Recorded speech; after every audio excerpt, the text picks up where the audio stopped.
Kita malam ini akan membahas tentang sifat munafik. Kenapa pembahasan tentang sifat munafik ini penting? Bukan soal menghindari sifat itu. Karena kalau menghindari sifat itu, mudah-mudahan buat kita mudah. Kita nggak pengen jadi orang munafik. Ada yang bercita-cita jadi munafik? Nggak mungkin ya. Bercita-cita jadi orang yang kufur kepada Allah juga lebih na'udzubillah min dzalik. Dua-duanya bukan life goal siapapun di antara kita. Jadi tujuan kita membahas tentang sifat munafik bukan untuk sekedar terhindar dari sifat-sifat itu. Saya yakin di sini insya Allah nggak ada yang di dalam hatinya ada nifak, ada kemunafikan. Walaupun kita berusaha untuk terus menjaga diri agar terhindar dari sifat-sifat nifak atau kemunafikan. Dan kita membahas tema munafik juga bukan dalam rangka mau menjatuhkan satu orang ataupun satu golongan. Tetapi kita membahas sifat munafik yang lebih pentingnya adalah agar kita bisa menentukan sikap.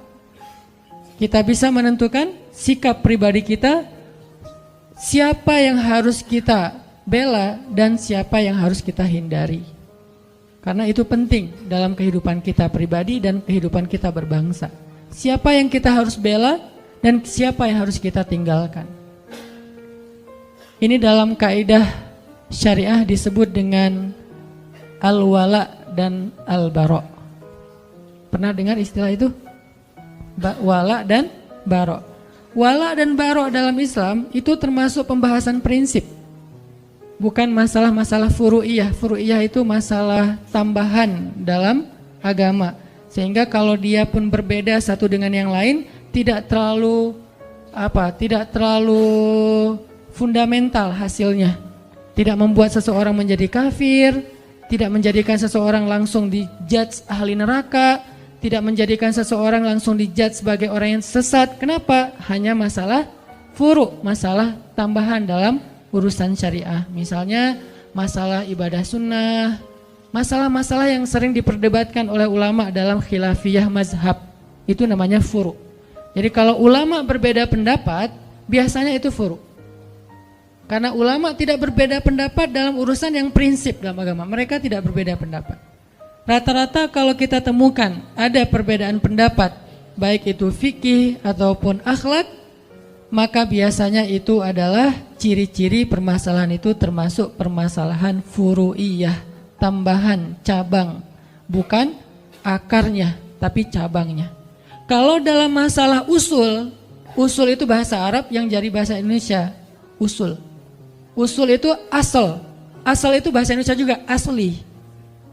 Karena dulu saya ngajar bahasa Arab dan saya ketika ngajar bahasa Arab bukan ngajar grammar, tapi mencoba untuk ngajarin vocab Arab yang banyak hubungannya dengan bahasa kita, biar nggak terlalu susah menghafal. Ternyata 90% dari bahasa Indonesia itu memang diserap dari bahasa Arab. Dan itu kenyataan yang nggak bisa kita pungkiri bahwa dalam pembentukan bahasa nasional kita itu ada banyak sumbangsih para ulama karena dia terserap dari bahasa Arab. Jadi asalnya asal atau asal, asli, usul ya. Semuanya bahasa Indonesia yang diambil dari bahasa Arab. Jadi asalnya sesuatu itu namanya akar. Furu, cabangnya sesuatu yang tumbuh dari akar. Nah biasanya ulama kalau berbeda pendapat dalam sesuatu pasti itu furu'iyah. Sehingga kalau kita mendengar ada pendapat yang satu mengatakan A, yang satu mengatakan B, berarti itu masalah furu'iyah. Dan kita nggak perlu ribut dalam masalah itu. Kalau masih ada yang ribut dalam masalah furu'iyah, maka dia terjebak ke dalam sebuah sikap agama yang dikenal dengan istilah takalluf. Apa itu takalluf? Takalluf itu berlebih-lebihan. Mungkin bahasa yang sedang lagi ngetren sekarang radikal. Apa itu radikal? Terlalu membesar-besarkan sesuatu yang sebetulnya kecil. Itu makna radikal dalam konteks agama kita, yaitu takalluf, melebih-lebihkan. Sesuatu yang masih bisa ditolerir tapi dibahas setiap hari. Seolah-olah itu menjadi prinsip agama. Seolah-olah yang melanggar itu langsung masuk neraka besoknya. Seolah-olah dia itu di neraka yang paling dalam. Seolah-olah dia yang paling celaka di muka bumi. Nah ini namanya takalluf. Ini radikal yang sebenarnya. Terlalu takalluf dalam urusan furu, dalam urusan mazhab. Sehingga sikap kita dalam perbedaan mazhab adalah respect, no judgment, menghargai pendapat yang berbeda. Jadi malam ini kita akan membahas salah satu yang usul, yaitu masalah kemunafikan. Ini yang pertama sekali Allah ceritakan di Al-Quran ketika Allah membuka surat Al-Baqarah. Walaupun surat Al-Baqarah itu turunnya belakangan, tetapi ditaruhnya di depan, langsung setelah Ummul Kitab, seolah-olah Al-Baqarah itu anak pertama. Karena Al-Fatihah ibunya kan? Ibunya Al-Kitab, maka anak pertamanya Al-Baqarah, anak sulung nih. Dan yang paling panjang di Al-Quran. Tapi sebagian besarnya Madaniyah, turunnya di Madinah, walaupun berangsur-angsur. Turunnya di Madinah, tapi kok ditaruh di awal? Saking pentingnya pembahasan yang ada di dalam surat Al-Baqarah. Sampai sebagian ulama mengatakan Al-Baqarah itu sepertiga syariah. Jadi siapa yang bisa mengamalkan surat Al-Baqarah, bukan menghafal, mengamalkan surat Al-Baqarah, dia sudah mengamalkan sepertiga dari agama. Jadi siapa yang bisa mengamalkan Al-Baqarah, maka dia sudah mengamalkan sepertiga dari agama. Dan tahukah kita bahwa Umar ibn Khattab itu mengamalkan surat Al-Baqarah butuh waktu 13 tahun. 13 tahun mengamalkan Al-Baqarah, bukan ngafal. Kalau ngafal buat mereka gampang. Bahkan di antara mereka ada yang ngafal 1 juz itu dengan sekali dengar langsung hafal. Berarti 1 jam 1 juz. Itu pemecah rekor paling dahsyat. 1 juz 1 jam. Kalau di zaman kita mungkin paling cepat 1 juz 1 hari. Itu juga udah jenius banget. Tapi sahabat menghafal 1 juz lebih 1 lembar, yaitu surat Al-An'am 1 jam. Sekali dengar. Dan 1 jam itu bukan hafalan pertama. Kalau di teman-teman teras tahfiz pasti ngerti lah. Hafalan pertama itu kan yang penting udah hafal, cuman gak lancar, belum bisa di store kan. Belum mutkin gitu. Itu sekali dengar 1 jam mutkin. Dan ukuran mutkinnya gak ada 1 huruf pun yang salah. Gak ada 1 huruf pun yang salah. Siapa dia? Abdullah ibnu Mas'ud. Yang mendengar surat Al-An'am diturunkan kepada Nabi, Nabi bacakan, dia dengar, sekali dengar langsung kata dia, ya Rasulullah saya sudah hafal. Kata Nabi, ya Abdullah coba kamu baca. Dibaca dalam keadaan menghafal, gak ada 1 huruf pun yang salah. Itu bukan mutkin lagi, udah copy paste itu. Kita kadang-kadang copy paste aja masih ada yang ketinggal, komanya, emotikonnya gak kebawa gitu kan ya. Ini benar-benar dahsyat. Ternyata bukan itu masalahnya. Kenapa Umar kok mengamalkan Al-Baqarah 13 tahun? Bukan soal hafalannya, bukan soal membacanya. Ngamalin 1 ayat demi 1 ayat sampai dawam. Butuh 13 tahun mengamalkan Al-Baqarah. Saking luar biasanya surat Al-Baqarah. Sehingga Allah Subhanahu wa taala menyebutkan dan meletakkan Al-Baqarah menjadi surat pertama setelah Al-Fatihah. Bisa dibilang dia adalah surat-surat pembuka di dalam Al-Quran.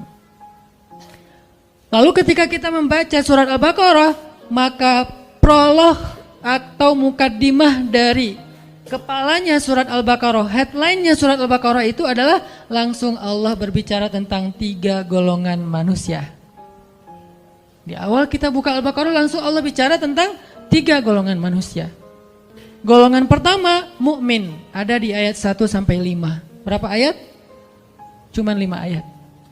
Lebih efektifnya lagi 4 ayat, karena alif lam mim itu termasuk ayat mutasyabihat yang tidak ada yang tahu artinya selain Allah.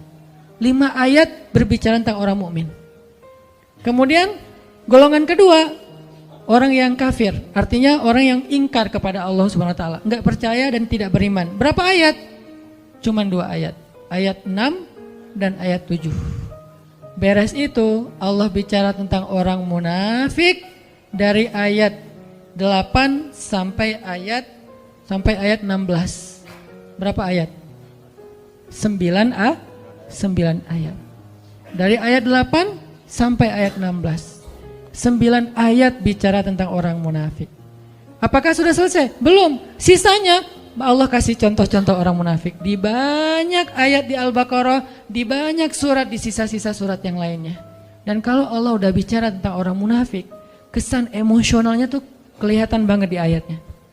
Allah kalau bicara tentang orang kafir, kesannya flat. Kalau bicara tentang orang mukmin, rahmah.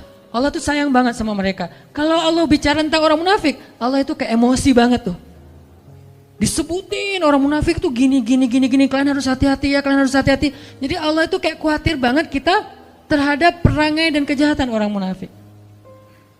Allah kalau bicara tentang orang kafir itu hanya bicara tentang surga neraka, bicara tentang kehancuran mereka. Tapi kalau bicara orang munafik, isinya adalah kalau kita mau bikin poinnya, wahai orang hamba-hambaku yang beriman, hati-hati sama mereka. Itu intinya. Makanya saking Allah pengen kita hati-hati dengan orang munafik, penjelasan orang munafik di Al-Quran itu tuh detail banget. Contohnya tuh banyak banget. Kenapa? Karena mereka lebih bahaya daripada orang-orang kafir dalam perangai, perilaku, gangguan dan siasat mereka kepada orang yang beriman. Makanya kita diajarkan di Al-Quran bukan ayat tentang permusuhan.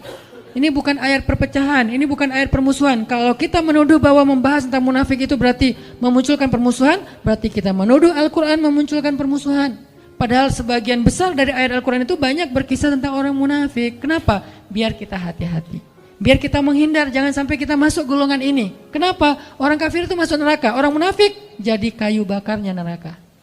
Innal munafiqina fid darkil asfal. Asfal itu bahasa Arab yang jadi bahasa Sunda, aspal. Karena orang Sunda nggak bisa, siapa bilang itu fitnah ya. Jadi asfal tempat paling bawah yang diinjak-injak, bahasa kitanya aspal. Masa bisa aja sih Ustadz? Benar. Jadi asfali minan nar, aspalnya neraka. Maksud aspalnya neraka, dasarnya neraka, yang paling bawah. Udah nggak ada lagi, di bawahnya apa? Gorong-gorong atau apa? Enggak, udah. Paling bawah itu adalah aspal udah. Berarti yang disebut dengan aspal, bahan bakarnya, kayu bakarnya dibuat dari bukan kayu bakar, batu. Karena bahan bakar api neraka itu adalah batu. Waquduhan nasu wal hijarah. Bahan bakarnya adalah manusia dan batu. Manusia yang dimaksud di dalam ayat ini siapa? Innal munafiqina fid darkil asfali minan nar, na'udzubillahi min dzalik. Ini sehingga tanpa kita sadari mungkin kita enggak termasuk orang munafik, tapi begitu kita berwala kepada orang munafik, membela orang munafik, berpihak sama orang munafik, mendukung kegiatan-kegiatan kemunafikan, maka kita masuk dalam golongan itu. Dan ini yang bahaya nih. Bukannya kita menjadi munafik, kita tetap sholat, tapi kita mendukung kemunafikan. Kita tetap puasa, tetapi kita membela kemunafikan. Kita tetap bayar zakat, tetapi kita berpihak kepada kemunafikan. Ini bahaya nih. Karena sholat, puasa, dan zakat kita adalah ritual. Tetapi wala dan barok kita justru kepada musuh-musuh Allah Subhanahu wa ta'ala.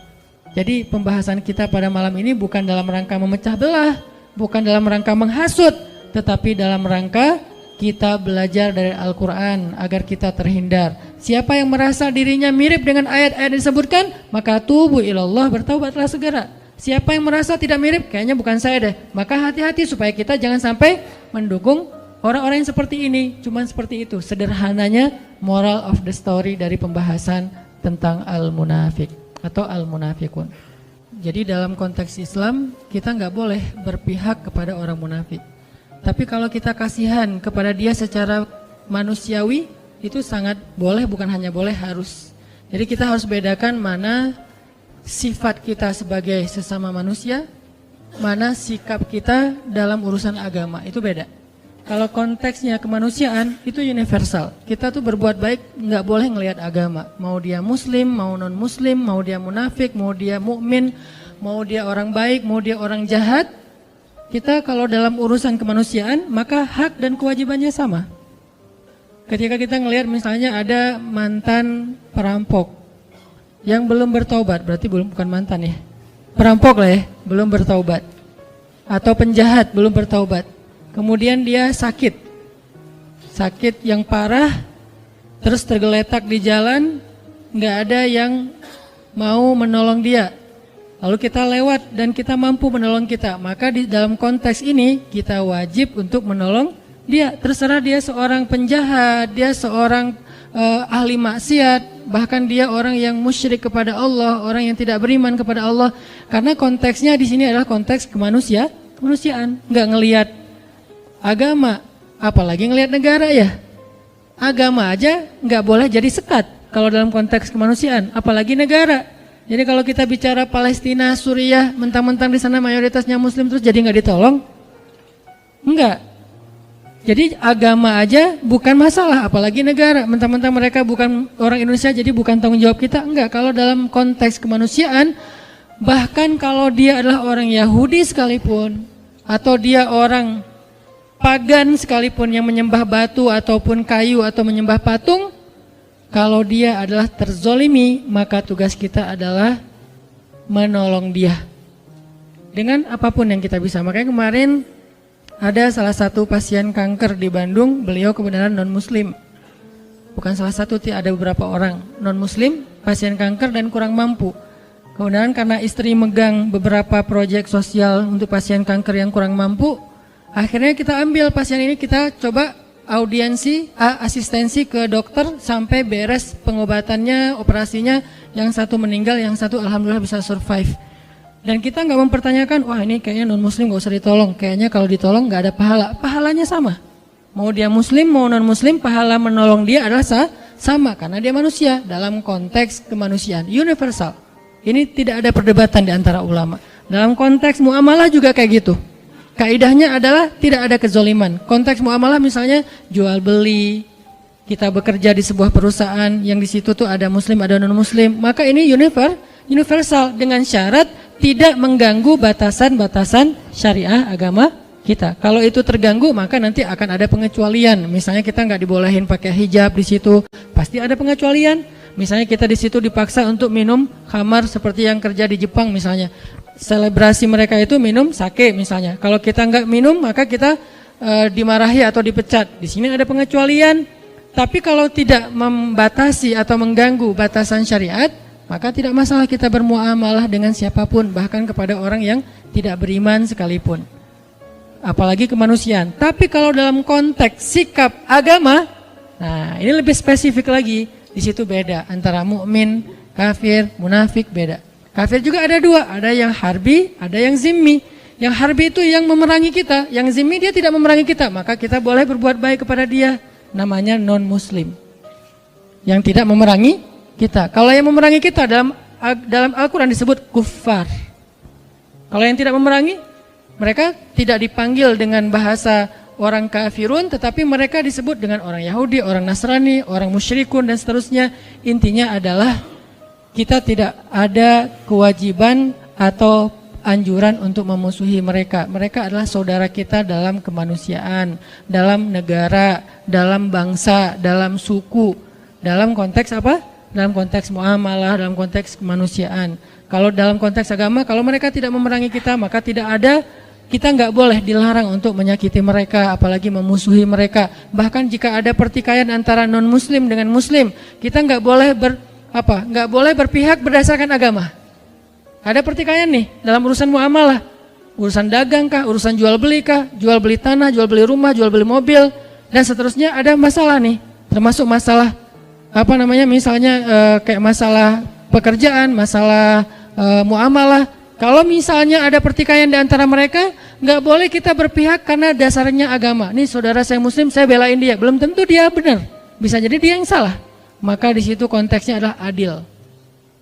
Nggak boleh gara-gara kita beda agama terus kita bersikap zolim. Kalau dia beda agama dengan kita tapi dia konteksnya di situ korban, maka kita harus membela dia, bahkan terhadap saudara kita yang sama-sama muslim, kalau ternyata saudara yang muslim itu adalah justru yang zalim. Jadi inilah konsep adilnya Islam.